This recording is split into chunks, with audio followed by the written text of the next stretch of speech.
Chers lecteurs, chers auteurs, nous vous présentons un nouveau numéro de la revue pédagogique Magister Dixit, édité par l'Université linguistique d'État d'Irkoutsk.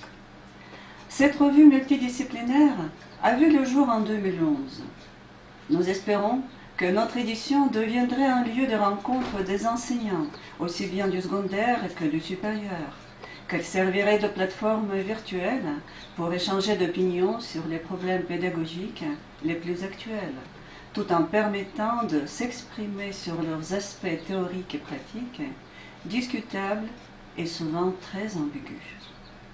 La conception d'une version électronique de cette revue pédagogique prévoit d'abord faire connaître au lecteur les résultats des recherches les plus récentes, l'expérience d'une activité d'innovation des enseignants qui se distinguent par leur créativité, discuter un large éventail des approches de l'étude de langue en tant qu'un milieu culturel de l'individu.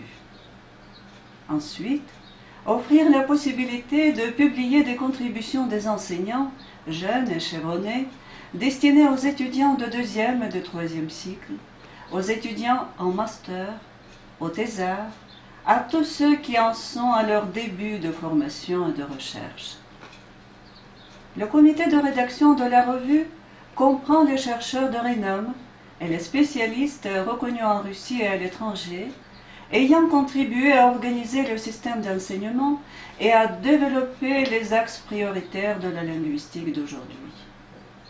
La particularité de notre revue consiste en ce que chaque article fait l'objet de critiques d'un grand spécialiste du domaine concerné.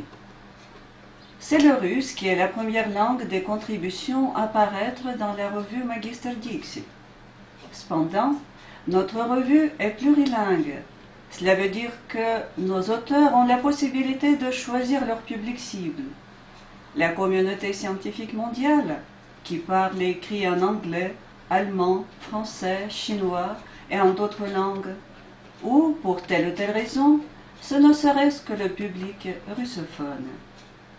Une chose importante, les versions électroniques de tous nos articles sont publiées dans la bibliothèque scientifique électronique russe, et le comité de rédaction entame des actions pour entrer dans la base des données Scopus.